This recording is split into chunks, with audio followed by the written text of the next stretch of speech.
Bismillahirrahmanirrahim.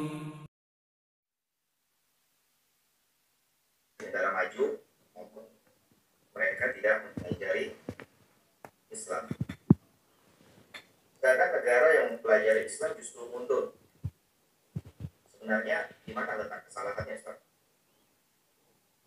Bismillahirrahmanirrahim. Alhamdulillahirabbil alamin. Wassalatu wassalamu ala al-mab'uts rahmatan lil alamin, nabiyina Muhammad wa ala alihi wa sahbihi wa man tabi'ahum bi ihsanin ila yaumiddin, amma ba'd. Pertama itu sudut pandang dari mana cara memandangnya. Ya. Jadi kalau dipukul rata semuanya seperti itu tidak juga. Jadi ada negeri-negeri Islam itu berkembang bagus.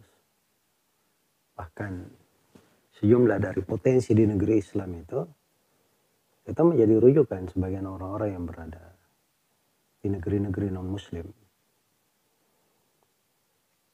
Kemudian yang kedua, ada produk-produk dari negeri Islam sebenarnya, cuman banyak berjalan atau dijalankan di sebagian negeri kafir, hanya saja ada kekurangan pada umat Islamnya, sendiri. Saya beri satu contoh misalnya, ketika terjadi krisis di Eropa kemarin, belasan tahun yang lalu, semuanya kan tahu bagaimana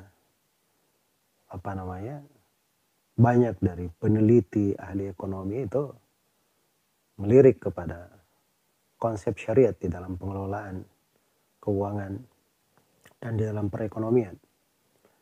Ya, dan itu ada sejumlah lembaga-lembaga sekarang mulai mengadopsi dari konsep-konsep syariat, membangun perekonomian mereka. Jadi kalau berkata bahwa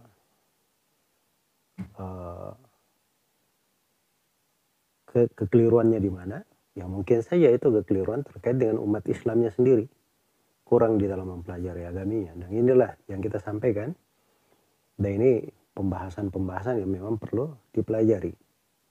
Iya.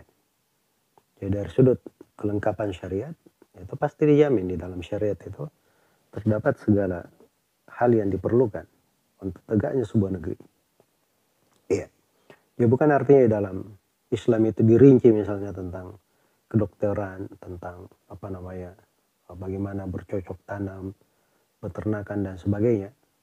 Ya bukan begitu maksudnya, tetapi di dalam Islam itu ada konsep-konsep dasar-dasar yang sudah mengatur seluruh sektor yang diperlukan oleh manusia, termasuk di dalam hal itu.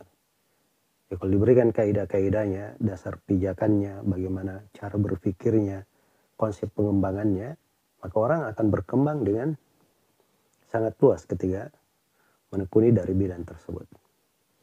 Iya. Ini mungkin sebagian dari penjelasan saya. Tidak begitu tampak kecuali kalau kita masuk di dalam mempelajari aturan-aturan syariat di dalam hal itu. Ya, kalau mau dibahas secara mendetail, disebut aja apa hal-hal yang dibanggakan misalnya yang terjadi di negeri-negeri non-Muslim misalnya, atau hal itu dari konsep di luar umat Islam, ya kemudian kita umat Islam perlu ke dalam hal tersebut. Itu pun kalau dikatakan ada hal yang seperti itu terkait dengan masalah-masalah dunia, karena di dalam pertautan seputar dunia itu manusia berbeda, berjenjang di situ. Bahkan kadang non-Muslim dia lebih makmur, diberi kemakmuran, tapi kemakmuran di dalam masalah dunianya. Tapi kalau kelanggengan, kesejahteraan, kejayaan, itu dipastikan untuk umat Islam. Walaqad sabaqat kalimatuna li ibadinal mursalin innahum lahumul mansurun wa inna jundana lahumul ghalibun.